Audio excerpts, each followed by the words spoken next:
नागपुर गिटी खानदान के अपहरण के बाद 14 वर्षीय बच्चे की हत्या का सनसनीखेज मामला सामने आया है। अथर्व नानोरे 2 अप्रैल को हनुमान जयंती रैली में गया था, लेकिन घर वापस नहीं लौटा। 4 अप्रैल को कड़मेश्वर के भरतवाड़ा रेलवे क्रॉसिंग के पास उसका शव बरामद हुआ। जांच में खुलासा हुआ कि आरोपियों ने खंडनी के लिए अपहरण किया था। बच्चे ने शोर मचाने पर उसकी गला दबाकर हत्या कर दी गई। पुलिस ने इस मामले में 3 आरोपियों को गिरफ्तार कर लिया है। आगे की जांच जारी है। 14 वर्षाचा होता अथर्व म्हणून त्याचे खून झालेले आहे आणि फार सेन्सिटिव्ह इश्यू होता। तो डिसअपियर झाला होता 2 तारीखला मिरवणूकमधून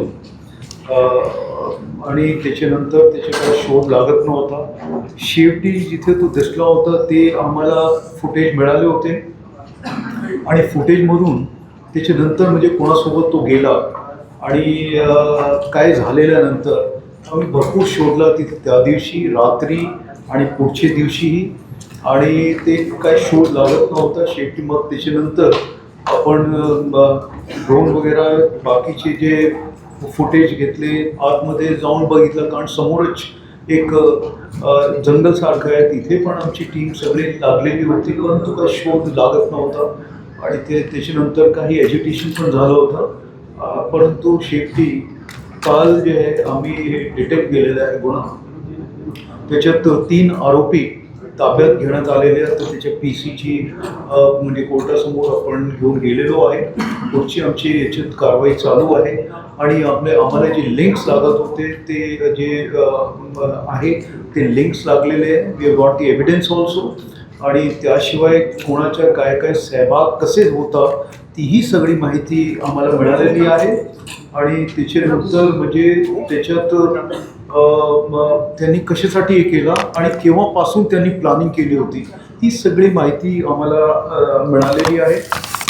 त्याच्यात जे मेन आहे त्यांची जी तयारी होती जवळपास 20-25 दिवस अगोदर त्यांची ही तयारी होती चालू।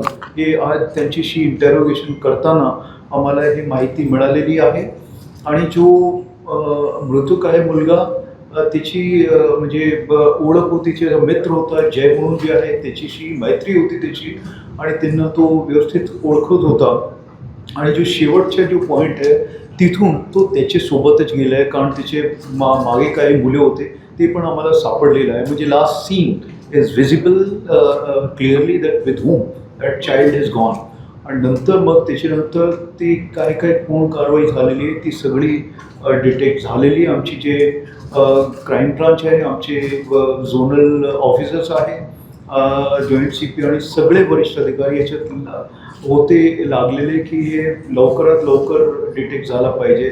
परंतु ते टेक्निकल एव्हिडन्सचे आधारावर CCTV फुटेजेसचे आधारावरून ते आपण एस्टॅब्लिश केलेलं आणि त्यांची जी पुढची आपण इंटरोगेशन केलेले त्याच्यात निष्पन्न होत आहे की कोण आरोपी आहे याच्यात, त्यांनी कोणते वाहनाचा वापर केलेला आहे, किती वाजतात कुठे ते होते ते सगळं व्हेरिफिकेशन चालू आहे। आमची जे पोलिसनी भरपूर प्रयत्न केले कारण this was a blind murder initially, म्हणजे काही सुराग लागत नव्हता। आम्हाला जवळपास 1.5 दिवस त्याच्यात गेला।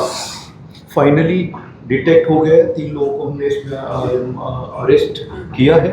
आगे की कार्रवाई हमारे इसमें चालू है।